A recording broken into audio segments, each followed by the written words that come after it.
You know, when a species is close to extinction, first their numbers dwindle, then you don't see them around much, and then politicians try to distract you with something else entirely until one day they're gone.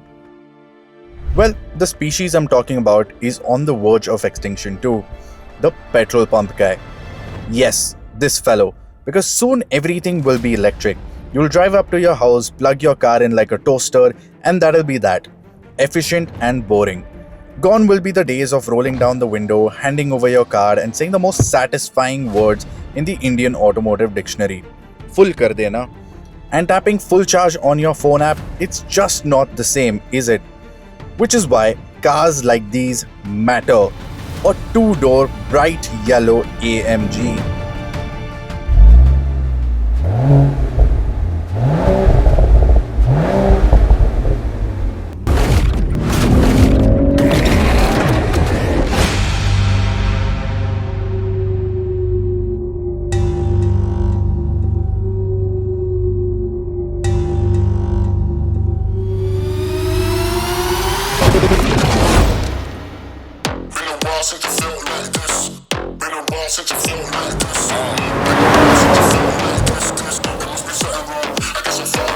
So what you see here is the new Mercedes-AMG CLE 53 Coupé, and it replaces the C-Class Coupé and the E-Class Coupé as well. And under the hood, it gets a 3-liter twin turbocharged straight 6, producing 449 brake horsepower and 560 Newton meters of torque. Now, if just in case you don't think that's enough, you get a mild hybrid system that adds in 22 brake horsepower, and the torque figure goes up to 600 Nm, and with a top speed of 250 kilometers an hour, which is limited because, you know, Germans, but they'll sell you a package called, say, a driver's package or a race package that will bump that a number to 270 kilometers an hour.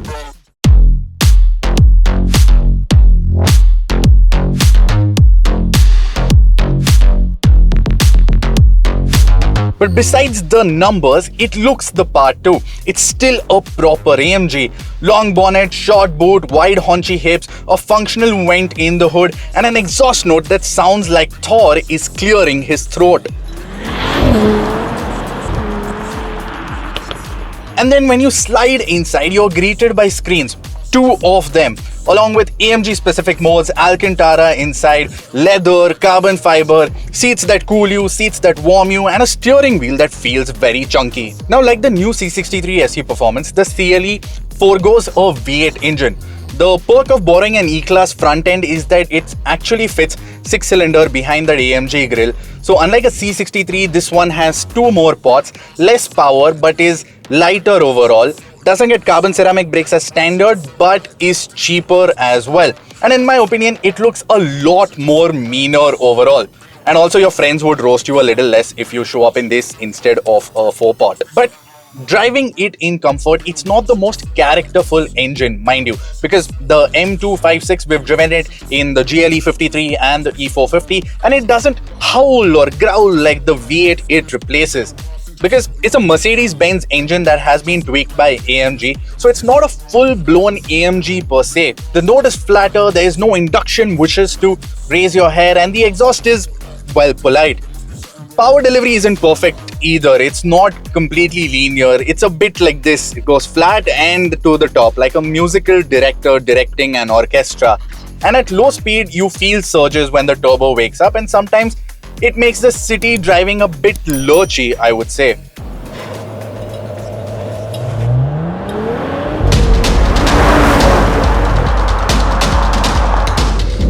But when you change to sport mode, the theatrics, they crank up the seat belts, they sink you into the seat. Artificial but dramatic noises fill the cabin, and suddenly you're pinned to the backrest as it hits 100 kilometers an hour in just over 4 seconds. It feels quick, and more importantly, it feels like an AMG. The CLE just sharpens, the throttle livens up, the dampers stiffen, and the exhaust valves crack open. Switch into Sport Plus and things get properly aggressive. The note gains some artificial muscle through the speakers, the throttle response snaps sharper, and once the turbo spools, the straight 6 hits hard, surging forward with conviction. It raises the hair on your arms. I'm lost for breath and for some words. Well, the 9-speed gearbox is a torque converter unit, and in manual mode the paddles respond well enough, but if you wait until the red line, it hesitates, it breaks the flow because full energy and it works just fine, but it's not precise or whip crack units that the petrol heads will remember from the AMG multi-clutch gearboxes. Yet point it at a lighter course and the CLE, it comes alive. Yes, it's nearly 2 tons in weight, but the rear steering makes it pivot like a smaller coupe. The front digs in, the rear lends a shove, and it dances through the bends with a surprising agility. Now, grip from the tires, it is excellent, brakes are consistent, and the 4MATIC Plus system has a subtle rear bias that I personally like a lot.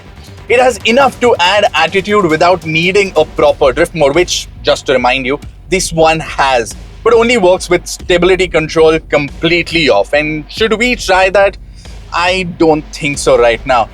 But before I tell you more about that, let me tell you about the steering, because it feels accurate and it feels fast, but it's not very communicative per se.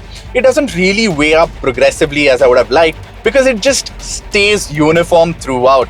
And in quick transitions, the car's mass still makes itself known. Clever chassis tricks disguise a lot, but physics eventually comes and taps you on the shoulder. Well, the ride though is a pleasant surprise. Adaptive dampers on steel springs keep it firm but not punishing, and understandably it is busier than the E-Class or the S-Class, but it's never uncomfortable per se. And once you're cruising, the CLE settles into a relaxed, long-legged rhythm, GT-like composure in a coupe form body. Now, from the moment you see it, 4-piston calipers, dark finished alloys, a gurney spoiler, wide muscular haunches, you expect fireworks, right? And while the engine might be, say, polite, the chassis, brakes, and the steering deliver a satisfaction in spades. Because step inside and it's proper AMG mood board. Carbon fiber, rotary dials for drive, damping, and ESC, the works. And you can even make the digital cockpit into a completely confusing mess if you're in the mood. Now, it might not have the baritone of a V8, but there's still a lovely thread of AMG DNA running through it. And the truth is that this 2-door painted in the most unmissable shade of yellow feels like enough, and actually more than enough, in fact, because it manages to be sharp when you want it, but it is also something you could live with every single day, and it crucially still thrills you.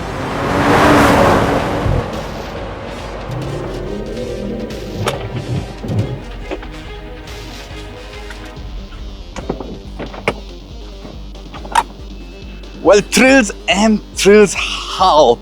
Because I've been driving this all night long, and you can obviously see it because it's caked in mud and grime, and it still looks brilliant. So all I would have to say to you at the end is this world is going towards chargers. So go to your petrol pump, put in that dinosaur fuel, and just go for a drive. And the next time you are at a petrol pump, hug that attendant because he's disappearing fast. Now, if you like this video, let us know by hitting that like button. And thank you for subscribing to the BBC Top Gear India magazine. And we will see you next time. Time to go again because I'm not sleepy anymore.